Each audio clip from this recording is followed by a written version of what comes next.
Panels, we are currently living in a world of codependence. Of course, it is no exception within the tech industry. Now, bigger companies had offered the opportunity to merge together with other companies, including smaller ones. Some known examples are the Gojek and Tokopedia merge of Goto.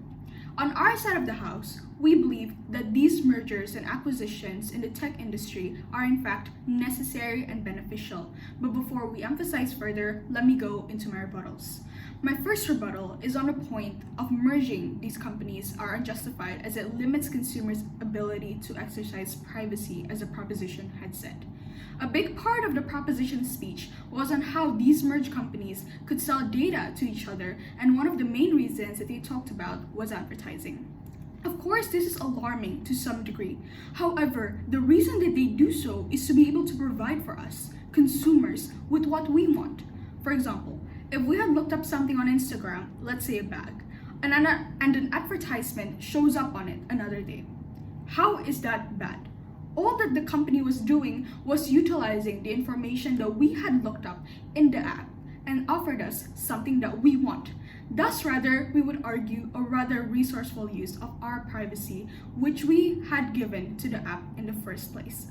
Adding to that, we had all agreed to the terms and conditions based on privacy in the first place, so this should be fully consented to.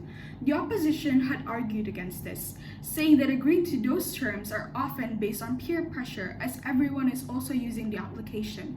Now, that might be the case for some, but the final choice is in our individual hands, and if we had agreed to do it, it means that we had willingly given consent for the system to do what it had said in the terms and conditions mentioned. But secondly, we also believe that right now, society has become more aware when it comes to the importance of data privacy.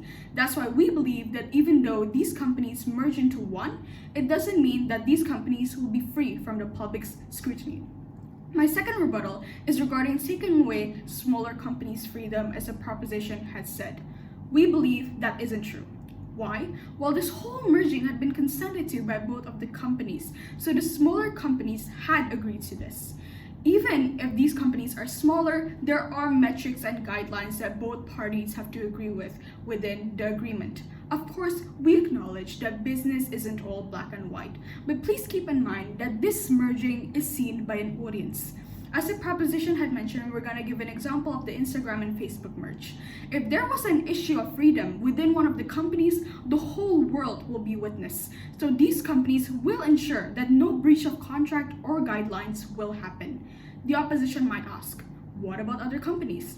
The fact is that there are always eyes watching, and there is always consumers keeping tab of the company. So if anything extravagantly unjust is to happen on either side of the company, the consumers would know and will be able to hold these companies accountable. Now on to my third rebuttal regarding merging and acquisitions harming the customer according to the proposition's claims. Unlike the proposition, we believe that this act will benefit customers. The proposition had also said that the whole merging act eliminates choices for customers. However, we would like to emphasize again on the existence of choice. And also, the aim of these companies to merge is to further their success. If they had in fact managed to do so and had narrowed the customer's preference between the merging companies, then great. It means that they had succeeded in what they had been aiming for. However, there isn't any formal restrictions in the customers from using any technologies or applications, so they are very free to use whatever they want to. This doesn't harm the customer. Instead, it advantages them, as now everything will be easier for them, as every function will be within the merging company. For example, since Gojek and Tokopedia are now merged, it will be much easier to make deliveries of products for the sellers and also the buyers who do use Tokopedia. So we conclude, as a matter of fact, merging companies do not harm the customers, it benefits them instead. Having said my rebuttals, let me present my case.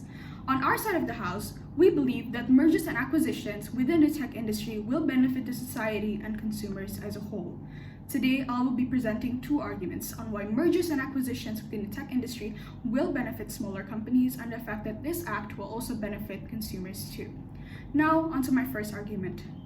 Panels, the most vulnerable character in this motion are the small companies, and all that we want to do is to benefit and protect them. We believe that merging is the best strategy for these smaller companies. Now, before mergers and acquisitions happen, a lot of small companies are standing by themselves and may not profit so much. However, often after merging with other large companies, they succeed more.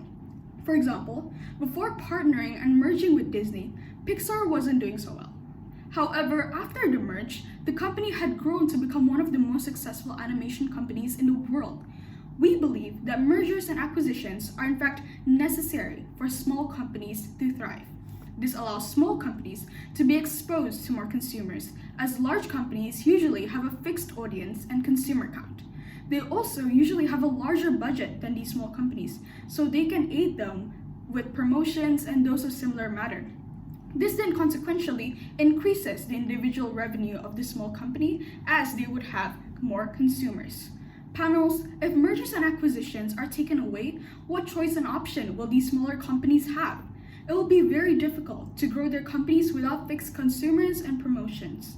This is necessary to be implemented as smaller companies often depend on bigger companies for growth, and mergers with big companies will benefit and have been proven to benefit them. Thus why mergers and acquisitions are very necessary for smaller companies. Now on to my second point. These mergers and acquisitions in tech companies will benefit consumers further. Mergers and acquisitions between tech companies allow two tech companies to work together.